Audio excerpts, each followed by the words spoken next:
अस्सलाम वालेकुम everyone and welcome back to my channel and welcome to new series. तो finally अल्हम्दुलिल्लाह मैंने शुरू कर दी है 100 days vlog challenge series. So this is the day 1 और आप लोगों से मेरी रिक्वेस्ट है कि आप लोग प्लीज़ मोटिवेट करते रहिएगा, बीच बीच में कमेंट्स अच्छे से कीजिएगा, शेयर कीजिएगा, वीडियोज़ को लाइक एंड सब्सक्राइब भी कर लीजिएगा चैनल को। जो न्यू व्यूवर्स हैं तो उनसे रिक्वेस्ट है कि सब्सक्राइब भी कर लो यार, और जो पुराने हैं वो तो अपनी प्यारी सी कमेंट्स करते ही रहते हैं ताकि मैं मोटिवेटेड रहूं। अच्छा, ये चैनल है बहुत ज़्यादा डिफ़िकल्ट, मुझे ऐसा लगता है, मेरे लिए, बाकी का नहीं पता, लेकिन मेरे लिए बहुत मुश्किल चैलेंज है, लेकिन फिर भी हम इंशाल्लाह पूरी अपनी तरफ से कोशिश करेंगे।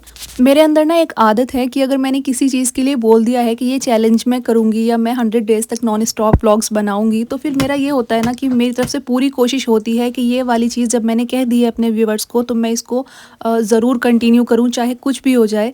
तो बस अच्छी सी दुआ कीजिएगा, अल्लाह पाक मुझे हिम्मत दे और मैं सारे व्लॉग्स बनाऊं। खैर, यहाँ पर जो है नाश्ता बन रहा था और नाश्ते में मैंने बनाए थे आज मूली के पराठे और साथ में बनाई थी चाय। तो मैं पराठा थोड़ा ना ज़्यादा सिका हुआ खाती हूँ, तो ये मत सोचिएगा जला लिया है, मुझे इसी तरह से अच्छा लगता है, प्रॉपरली सिका हुआ, बल्कि थोड़ा ज़्यादा ही। और ये हमारा नाश्ता हो गया था रेडी, अब इसको रूम में लेके चलते हैं, फिर नाश्ता करते हैं हम लोग। अच्छा ना, इस बार की सर्दियों में दूसरी बारी वाले पराठे बन रहे थे मूली वाले, बड़े अच्छे लगते हैं चटपटे से। अच्छा, इस बार ना मैं पराठे ज़्यादा नहीं बना रही, जब मेरे हस्बैंड का मन होता है ना सिर्फ तभी बनाती हूँ, अपने लिए तो बिल्कुल नहीं बना रही मैं, क्योंकि थोड़ा सा ना मेरा वेट गेन हो गया, तो मैं चाहती हूँ उससे ज़्यादा ना होए बस, तो इस वजह से मैं ऐसी चीज़ें अवॉइड कर रही हूँ। अच्छा, उसके बाद में यहाँ पर कुछ कपड़े थे धुले हुए, तो मैं इनको फोल्ड करके रख रही थी, और गर्म कपड़ों को सूखने में तो इस टाइम पर बहुत टाइम लग जाता है सर्दियों में। उसके बाद में जी यहाँ पर मैंने की डस्टिंग, क्योंकि ये कॉर्नर ना 2-3 दिन से साफ़ नहीं हुआ था, इस पर डस्ट इतनी ज़्यादा हो गई थी, मैंने कहा चलो इसको आज साफ़ कर ही लेते हैं। वैसे तो मैं रेगुलर करती हूँ, लेकिन कभी कभी ना रह जाता है बस दूसरे कामों की वजह से। अच्छा, ये 100 ब्लॉग्स वाला जो आइडिया है ना, ये मुझे इंस्टाग्राम पर मेरी एक सब्सक्राइबर ने दिया था, बहुत प्यारी मेरी सब्सक्राइबर है। जब से मेरे मतलब ये सोच लो आप 50 फॉलोवर्स थे, आई थिंक, सॉरी 50 सब्सक्राइबर थे यूट्यूब पर,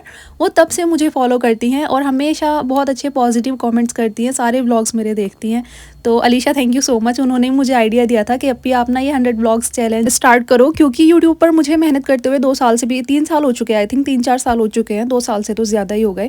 तो वो भी कह रही थी कि आपने इतने टाइम से मेहनत करती हैं, अच्छे व्लॉग्स बनाती हैं, आपका अभी चैनल इतना ग्रो नहीं हो रहा। मोनेटाइज तो मेरा चैनल है, लेकिन ग्रो होना भी बहुत ज़रूरी है, खाली मोनेटाइजेशन से कुछ नहीं होता। लोगों को ऐसे लगता है कि मोनेटाइज हो गया है तो अब सब कुछ ठीक है, इनकम आ रही होगी ये वो, लेकिन ऐसा कुछ नहीं होता। जब तक आपके व्यूज़ अच्छे नहीं आते तब तक ना तो कोई इनकम आती है अच्छे से, और अच्छे से क्या, मेरी तो फर्स्ट इनकम भी अभी तक नहीं आई है इसी वजह से, क्योंकि व्यूज़ ही नहीं आते हैं, बहुत डाउन है आजकल व्यूज़। तो वो मुझे कह रही थी कि आप 100 ब्लॉग्स चैलेंज करेंगी तो शायद आपके चैनल पर कुछ फ़र्क पड़ेगा। मैंने कहा चलो देख लेते हैं। तो खैर उनका सजेशन था ये, और फिर मैंने जब कल व्लॉग में पूछा ना तो दूसरे लोगों ने भी कहा कि अब आप ये ट्राई करो, तो फिर ना मुझे थोड़ी हिम्मत मिली, क्योंकि पहले तो मैं सोच रही थी कि सिर्फ 1-2 लोगों के कहने से कुछ नहीं होता, मतलब फिर भी क्योंकि लोग, बाकी लोगों को भी ना पसंद आना चाहिए। आइडिया तो उनका मुझे अच्छा लगा था, लेकिन यह है कि दूसरे लोगों को भी पसंद आना चाहिए। तो जब मैंने व्लॉग में पूछा और आप लोगों ने भी कमेंट किए कि अब आप ना स्टार्ट करो, लोग बहुत खुश थे इस वाले चैलेंज को सुन के ना, तो मेरा दिल किया कि चलो करते हैं ये वाली चीज़ ना, ये भी ट्राई करके देखते हैं। बाकी बहुत डर लग रहा है, बहुत मुश्किल लग रहा है मुझे, लेकिन इंशाल्लाह हो जाएगा। उसके बाद मुझे हमारे घर पर आ गए थे कुछ गेस्ट, और यहाँ पर मैं थोड़ा सा स्नैक्स निकाल रही थी। गेस्ट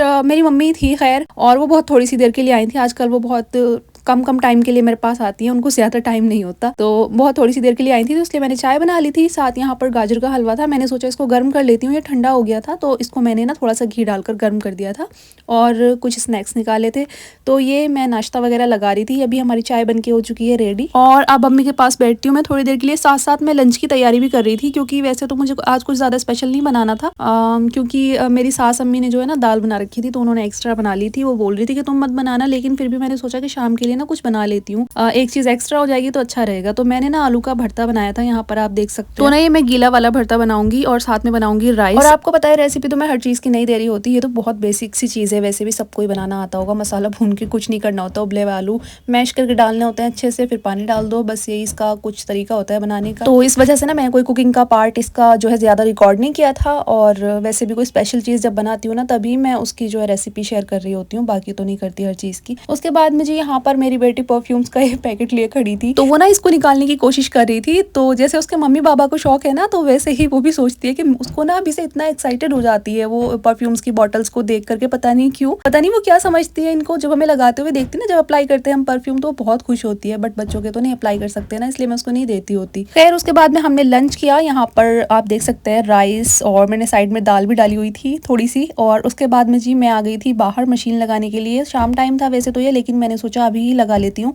क्योंकि आजकल ना धूप नहीं निकल रही और फिर सुबह सुबह मेरे हस्बैंड ना ऊपर टेरेस पे कपड़े रख के आ जाएंगे तो मेरी जान छूटेगी ऊपर लेके जाने से। वरना अगर मैं दिन में धोती हूँ ना कपड़े तो फिर मुझे लेके जाने पड़ते हैं, क्योंकि हस्बैंड काम पर होते हैं इस वजह से। अच्छा, मेरा ना आज कॉफ़ी पीने का मन कर रहा था और मैं इतनी बड़ी भुलक्कड़ हूँ, क्योंकि मुझे ना सैशे जो कॉफ़ी के आते हैं, पाउच आते हैं जो छोटे वाले 2 रुपये वाला पाउच जो आता है, वो यूज़ करने की आदत है। तो मैं ना भूल जाती हूँ कि मेरे पास में ना ये जो है जार भी छोटा वाला रखा हुआ था कॉफ़ी का, तो ये फाइनली आज खत्म हो गया। तो मेरा दोपहर से मन कर रहा था कॉफ़ी पीने के लिए, सर्दी भी लग रही थी काफ़ी। मैंने कहा कॉफ़ी बना के पीती हूँ, लेकिन याद ही नहीं आ रहा था कि अच्छा इसमें कॉफ़ी भी है, क्योंकि मुझे पाउच की आदत है और पाउच मेरे पास थे नहीं। तो मैं पाउच ना ढूंढ ढूंढ के फिर यही सोच जा रही थी, अरे यार जब हस्बैंड आएंगे तो मंगा लूंगी। फिर जब ये सामने पड़ी हुई दिखी ना ये कॉफ़ी की बॉटल छोटी सी जो जार है, तो जब मुझे याद आया अरे इसके अंदर तो अभी थोड़ी सी कॉफ़ी रही है, तो मैंने कहा यही बना लेती हूँ, क्योंकि मुझे पाउच की आदत है तो इसका ध्यान ही नहीं रहता। और ये फाइनली खत्म हो गई आज। तो मुझे ईजी भी लगता है पाउच ही यूज़ करना। 1 कप कॉफ़ी बनानी हो तो 1, या अगर ज़्यादा हार्ड पीने का मन है तो 2 पाउच डाल लो, तो मुझे वही अच्छे लगते हैं। तो खैर उसके बाद में यहाँ पर मैंने कॉफ़ी पी, क्योंकि मुझे थोड़ी थोड़ी सी ना सर्दी लग रही थी। और ये मेरी मम्मी लेकर के आई थी न्यू बॉर्न बेबी की मिठाई। हमारे रिलेशन में ही किसी के घर पे न्यू बॉर्न बेबी आया है, तो उसकी मिठाई मम्मी लेकर के आई थी और इसमें से हम खा भी चुके थे। फिर मेरी सास, अम्मी और हस्बैंड आए थे, तो मैंने सोचा निकाल लेती हूँ, खा लेंगे सब लोग, क्योंकि फ्रिज की रखी हुई मिठाई ना मुझे तो नहीं अच्छी लगती और मुझे लगता है किसी को भी नहीं अच्छी लगती। मैंने कहा बंदा फ्रेश ही खा ले तो अच्छा रहता है, तो मैंने निकाल लिया था।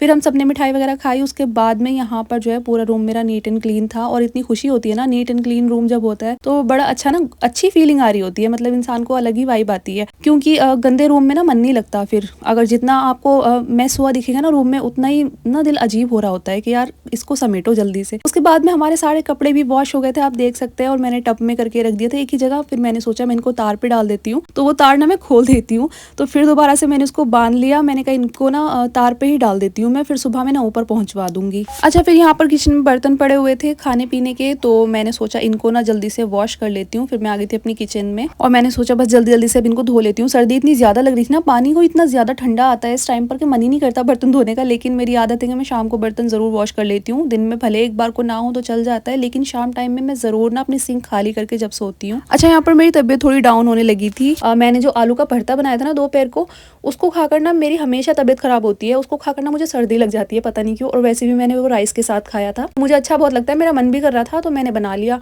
बाकी फिर मुझे उसे खा के सर्दी लग गई और मेरा कुछ भी खाने का मन नहीं कर रहा था। तो यहाँ पर मैं बना रही थी रोटियाँ। अच्छा जी, रोटी ना मेरे व्लॉग में नहीं फूलती हुई दिखती। वैसे मैं जब भी रोटी बनाती हूँ तो माशाल्लाह से मेरी रोटियाँ फूल जाती हैं, अच्छी बनती हैं। लेकिन मेरे ब्लॉग में ना जब भी मैं व्लॉग रिकॉर्ड कर रही होती हूँ मेरी रोटियाँ फूलती नहीं है। मैं हमेशा सोचती हूँ कि भाई क्यों नहीं फूलती, तो आज फाइनली एक रोटी फूल गई थी और मुझे इतनी खुशी हो रही थी। मैंने कहा चलो व्लॉग में भी अच्छी सी रोटी बनती हुई दिखी ना, क्योंकि व्लॉग रिकॉर्ड करते टाइम ना इंसान का दिमाग दोनों तरफ होता है, रिकॉर्डिंग में भी और रोटी बनाने में भी, तो शायद इसलिए नहीं फूलती हो। बाकी आज एक रोटी फूल ही गई थी। उसके बाद में जब मैं सोच रही थी कि मैं कुछ अपने लिए बना लूँ, चिकन सूप वगैरह बनाने की सोच रही हूँ मैं, मरीज़ों वाला, तो मैं सोच रही थी वही पी लूँ मैं बना करके, क्योंकि मुझे थोड़ी सी भूख भी लग रही थी और अब कुछ खाने का मतलब ऐसा वाला खाने का मन नहीं कर रहा था। रोटी वगैरह या सालन तो बिल्कुल भी मैं नहीं खाऊंगी, क्योंकि उसे खाकर तो मैं ऑलरेडी बीमार सी हो गई हूँ। और आज 100 डेज ब्लॉग चैलेंज का फर्स्ट डे और फर्स्ट डे ही मैं बीमार पड़ गई हूँ गाइस। तो बस बहुत टेंशन हो रही है। ब्लॉग तो शेयर कर दिया आपके साथ में, लेकिन बहुत टेंशन हो रही थी कि सेकंड ब्लॉग बनेगा भी या नहीं, क्योंकि मुझे ना सर्दी सी लग गई है बहुत खतरनाक वाली। तो दुआ कीजिएगा मैं जल्दी ठीक हो जाऊँ। और यहाँ पर मैंने चिकन सूप बना लिया था, एग भी डाला था मैंने इसमें, और शक्ल इसकी इतनी अच्छी नहीं है क्योंकि ये बीमारों वाला ही मैंने बनाया है, सिंपल बिल्कुल। और जी इसको लेके चलते हैं रूम में और मैं बस ब्लैंकेट में ही बैठ जाऊंगी। आज मैंने ज्यादा कुछ और किया भी नहीं था, हिम्मत ही नहीं बची थी फिर मेरी कुछ करने की। वो तो शुक्र है कि मशीन भी मैंने लगा ली थी शाम टाइम में, उस टाइम तक मेरी तबीयत इतनी खराब नहीं थी, ठीक थी, और थोड़े से ही कपड़े थे तो मैंने धुल दिए थे। अच्छा, जो लड़कियां होती है ना मैरिड और जिनके पास बेबी होता है, उनका रूटीन बस ऐसा ही होता है, कोई सेट नहीं होता। पहले मैं सुबह में मशीन लगा रही होती थी, लेकिन अब मैं दोपहर के बाद लगा लेती हूँ। भाई कोई रूल्स रेगुलेशन नहीं होते, जिस टाइम आपको टाइम मिल रहा है उस टाइम आप अपना काम फिनिश कर लो, यही बड़ी बात है। और अब आपको वीडियो को लाइक करना है, ज़्यादा से ज़्यादा शेयर करना है, चैनल को भी सब्सक्राइब करना है, क्योंकि न्यू चैलेंज स्टार्ट किया है तो अब आपको सपोर्ट करना पड़ेगा, मोटिवेट करना पड़ेगा मुझे। Thank you so much for watching. अल्लाह हाफिज़, bye bye, take care of yourself.